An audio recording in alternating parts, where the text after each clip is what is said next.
Hello विद्यार्थियों, जैसा कि चित्र में आप देख सकते हैं, यहाँ पर दो कोण बनाए गए हैं। पहला कोण है कोण BOA, कोण BOA।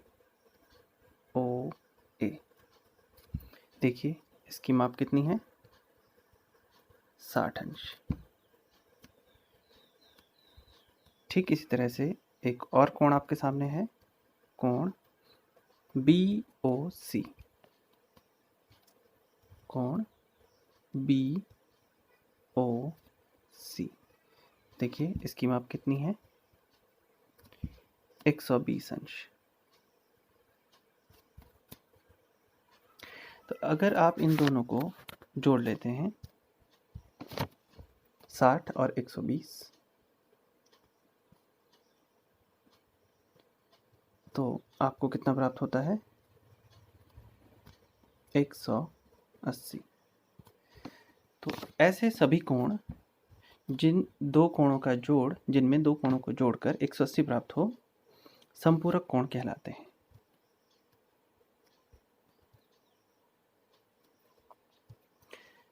तो ये देखिए संपूरक कोण किन्हें कहते हैं, ऐसे दो कोणों का जोड़ा या युग्म जिन्हें जोड़कर 180 अंश प्राप्त हो, वो दोनों कोण एक दूसरे के संपूरक कोण कहलाते हैं। जैसे कि यहाँ पर हमने लिए हैं 60 और 120, इन दोनों को जोड़कर 180 प्राप्त होता है, इसीलिए ये दोनों कोण कहलाएंगे एक दूसरे के संपूरक कोण। अब अगर किसी प्रश्न को हल करने की बात आती हो तो हम संपूरक कोण कैसे ज्ञात करेंगे। देखिए एक तरफ हमने कोण लिखे हुए हैं, जैसा कि 60 अंश का कोण है। यदि हमें इसका संपूरक कोण ज्ञात करना है तो हम 180 अंश में से इस 60 अंश को कम कर देंगे, तो कितना मिला, 120 अंश। तो 60 अंश का संपूरक कोण हो गया 120 अंश। ठीक इसी तरह से 80 अंश है, 80 अंश का संपूरक कोण कैसे ज्ञात करेंगे, इस 180 में से आप 80 को घटा लीजिए, तो ये मिल जाता है 100 अंश। इसी तरह से अगला है 100 से यदि आप 100 का यदि आपको संपूरक कोण ज्ञात करना है तो आप 180 में से 100 को कम कर लेते हैं, जो प्राप्त होगा 80। तो बस यही विधि है, आप किस तरह से किसी कोण का संपूरक कोण ज्ञात करते हैं। सीधे सीधे आप 180 में से उस कोण को घटा लेते हैं।